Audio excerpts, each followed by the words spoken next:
Good afternoon.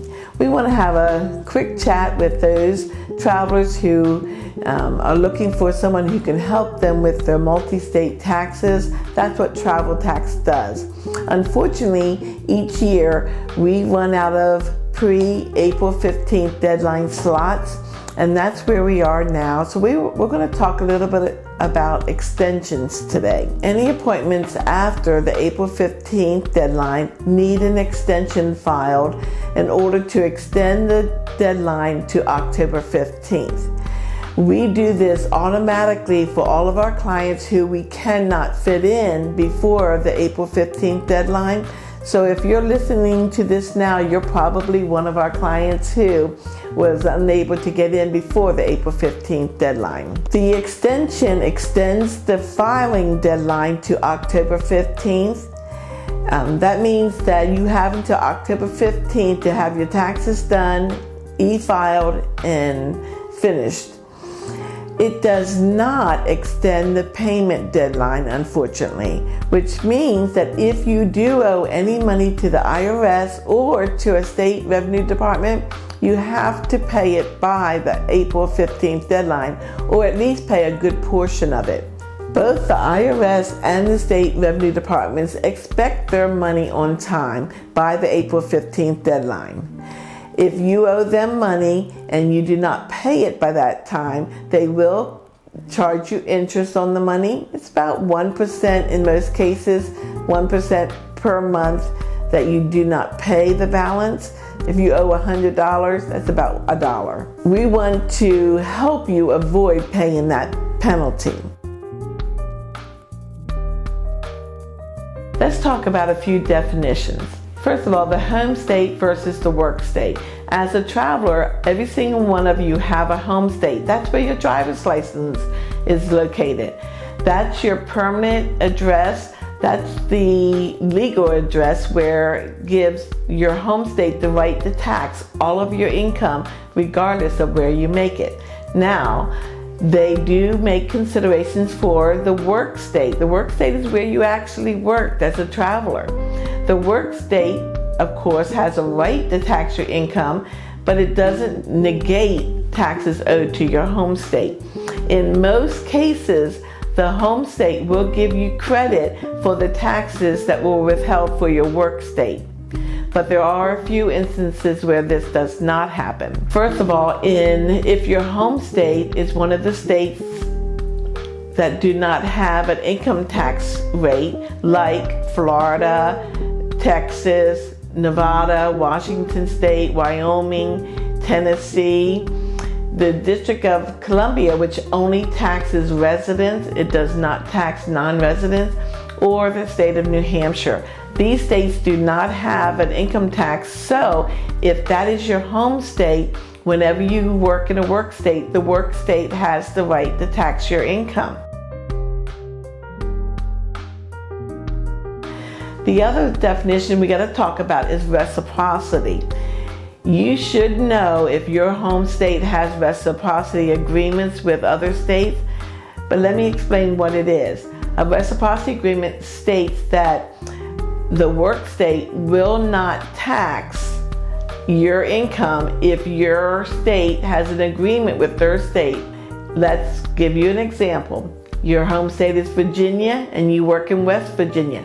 West Virginia agrees that it will not tax any Virginia residents. And if you don't have your staffing company withhold for your home state, at tax time, you will owe tax to the home state of Virginia for all of the money you earned in West Virginia. That's called a reciprocity agreement.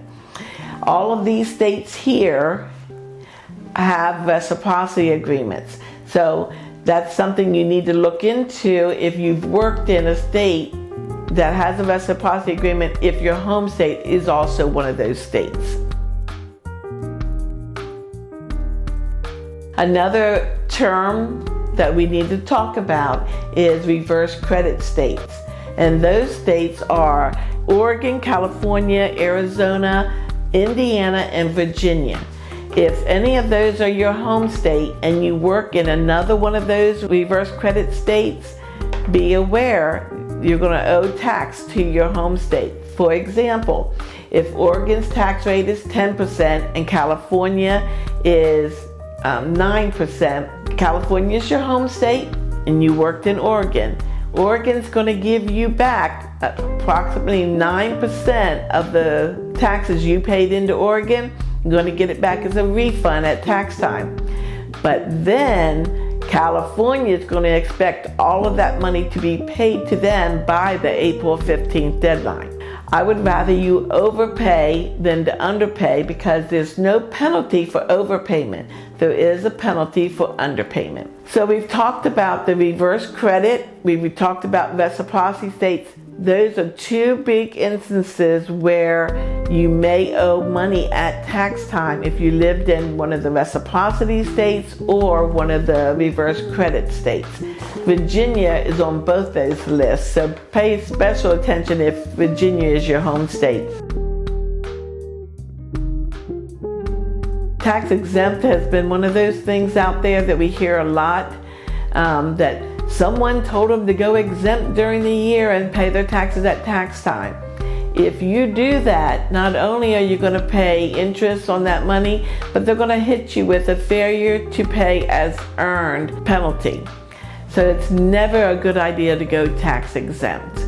We understand that most of you would rather have gotten in before the April 15th deadline. But because of your life, the fact that you're traveling, there was no way to get all of your tax documents into us.